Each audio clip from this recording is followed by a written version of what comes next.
Hello friends, welcome to my channel. Home you ready? This is Shubhanshu Aluria and I am the student of a BHMS final year.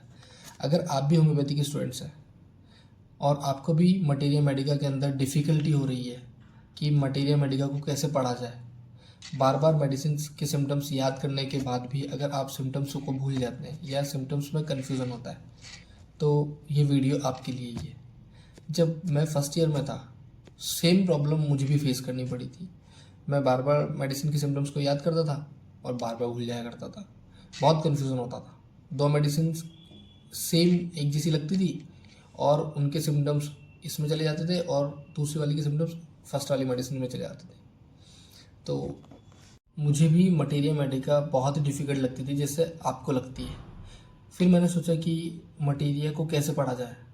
मैंने अपना तरीका change किया materia पढ़ने का। मैंने रटने की जगह मटेरिया को समझने पे ज़्यादा ट्राई किया कि मैं इसे समझ के याद करूं।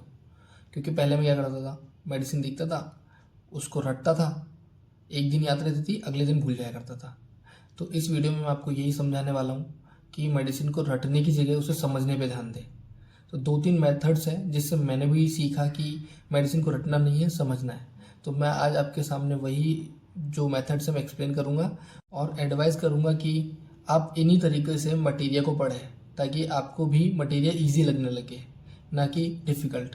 शुरू करते हैं हम अपना पहला मेथड जिससे हम मेडिसिन को याद रख सकते हैं। तो हमारा पहला मेथड होगा कंपैरिजन स्टडी।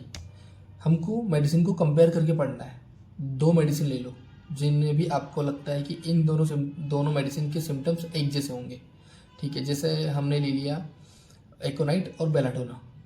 उससे क्या होगा, उससे हमें ये फ़ायदा हुआ कि हमें कन्फ्यूज़न भी नहीं होगा और साथ ही में उनके जो कीनोट्स है वो भी हमको याद रहेंगे। तो एकोनाइट और बेलाडोना दोनों में ही फीवर होता है, लेकिन एकोनाइट में एंजाइटी प्लस रेस्टलेसनेस होता है और बेलाडोना में डिलीरियम होगा प्लस थ्रोबिंग पेन होगा।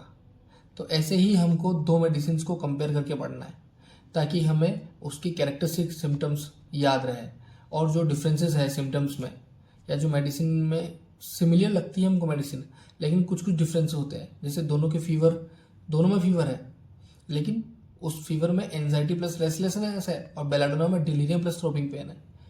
तो ऐसे करके हम पढ़ाई करेंगे तो हमें कन्फ्यूज़न बिल्कुल भी नहीं होगा और मेडिसिन भी हमको याद रहेगी। हम स्टार्ट करते हैं हमारा दूसरा मेथड, वो है पिक्चर मेथड या पर्सनालिटी मेथड। ये मेरा फेवरेट मेथड है या कह सकते हैं कि मेरा फेवरेट तरीका है कि मुझे मेडिसिन याद हो जाए। तो हम एक एग्जांपल लेकर के इसको समझने का ट्राई करते हैं कि ये मेथड वर्क कैसे करता है। आपने पल्सिटिला पढ़ी है। पल्सिटिला के कैरेक्टरिस्टिक सिम्टम्स, 2-4 कैरेक्टरिस्टिक सिम्टम्स अगर आपको याद हो तो पल्सिटिला बहुत सॉफ्ट होती है, बहुत इमोशनल होती है, या मतलब लाइक गाय पर्सनैलिटी होती है। कंसोलेशन से या सिंपैथी से उसको एम्युलेशन होता है, आराम मिलता है, ओपन एम्युलेशन होता है उसको। तो अगर हम देखते हैं अपने आपका क्लासमेट हो या आपकी कोई फ्रेंड हो जिसमें ऐसे कोई सिम्टम्स आपको दिख रहे हो, आप उसे अज्यूम करो या फिर फील करो कि ये एक लड़की है और उस लड़की के अंदर ये सब सिम्टम्स प्रेजेंट है। माना जैसे अपन मानते हैं एक्स मान के चलते हैं ना अपन की, माना कि एक्स है, तो हम यह मान के चल रहे हैं कि माना कि कोई एक लड़की है, उसके अंदर ये सब सिम्टम्स प्रेजेंट है। तो इसलिए मानने को कह रहा हूँ कि बहुत सारे लोग बोलेंगे कि ये बहुत सारे लोग ये बोलेंगे नहीं नहीं हमारे आसपास तो कोई ऐसी लड़की नहीं है। तो मैं बता रहा हूँ आपको कि अगर कोई लड़की नहीं है तो आप बस एक मान लो कि यही लड़की है, इसको थोड़ा सा डांट देंगे, थोड़ा सा कुछ बोलेंगे तो रोने लग जाएगी, और चुप कराएंगे तो थोड़ा सा बोलेंगे, उसको प्यार करेंगे या लाइक थोड़ा सा उसको समझाएंगे अपन तो वो समझेगी। ठीक है, और उसे आराम भी मिलेगा।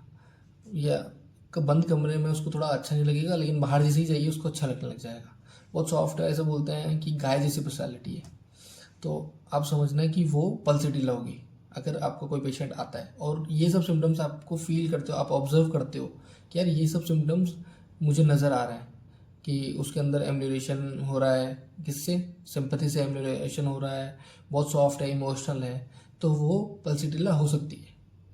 ठीक है, तो ऐसे हमें सोच करके ऑब्जर्व करके हमको पढ़ाई करनी है। ठीक है, तो ये हम एक पर्सनालिटी बना लेते हैं कि ये पर्सनालिटी है। जैसे एक और एग्जांपल अपने पास नक्सोमिका। नक्सोमिका क्या होता है, अब जैसे मेरा एक फ्रेंड है, अब वो क्या करता है, डेली जब मुझे मिलेगा बोल कुछ कुछ नए नए आइडियाज़ बताते रहेगा, बिजनेस आइडियाज़, ठीक है, हम ये कर लेते हैं, हम वो कर लेते हैं, हम ये कर लेते हैं, हम वो कर लेते हैं, ठीक है। इरिटेबल पर्सनैलिटी है, बिल्कुल इरिटेट रहेगा, गुस्सा आएगा जल्दी। और एक और आदत है उसकी, कॉफ़ी पिएगा दिन में, मतलब 4-5 कप तो पी जाता है, ठीक है। तो ये सारे सिम्टम्स नक्सोमिका के। तो जब भी मैं नक्सोमिका याद करता हूँ तो मुझे मेरा फ्रेंड याद आता है, जिससे क्या होता है, मुझे वो जो मेडिसिन है उसके सब सिम्टम्स धीरे धीरे करके याद आ जाता है। तो आप भी सेम ऐसे ही एक पर्सनैलिटी याद करो, या उसको फील करो या ऑब्जर्व करो कि इसमें ये सब सिम्टम्स हो सकते हैं, और एक मेडिसिन का नाम दे दो कि ये मेडिसिन है, और उसके सिम्टम्स उस पर याद कर लो। तो जब भी आप उस इंसान को देखोगे या उस इंसान के बारे में सोचोगे तो वो सारे सिम्टम्स आपको तुरंत याद आ जाएंगे। तो ये सबसे बेस्ट मेथड है याद करने का। ऐसे ही तीसरा हमारा मेथड है जो मेडिसिन को याद करने के लिए बहुत इंपॉर्टेंट होता है। आप शॉर्ट नोट्स बनाओ, फ्लैश कार्ड्स या माइंड मैप्स बना करके एक मेडिसिन को याद कर सकते हो। कैसे? एक मेडिसिन को आप शॉर्ट नोट्स बना के उसके 4-5 की नोट सिम्टम्स लिख लो, ठीक है, और उसको डेली एक बार देख लो। उससे क्या होगा कि आपको जो मेडिसिन है वो उन 4-5 की नोट सिम्टम्स से हमेशा याद रहेगी, आप बिल्कुल भी उन्हें भूलोगे नहीं।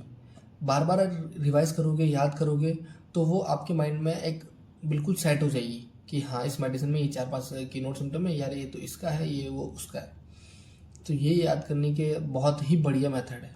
मेडिसिन की पर्सनालिटी को समझो, उसे कंपेयर करो और रिवाइज करो, शॉर्ट नोट्स बना करके याद करो। 100% बिलीव है, अगर आपने इन तीनों मेथड्स को फॉलो करके HMM पढ़ी तो HMM आपको बहुत ही इजी लगने लगेगी। अगर ये वीडियो आपको पसंद आती है और आपको हेल्पफुल होती है HMM पढ़ने के लिए, तो लाइक, शेयर, कमेंट करना बिल्कुल मत भूलिएगा। बेल आइकन प्रेस कर लीजिए। आते रहूँगा मैं ऐसे ही कुछ वीडियोस लेकर के। नेक्स्ट वीडियो में जल्दी मिलते हैं। Thank you so much friends, welcome to my channel. हम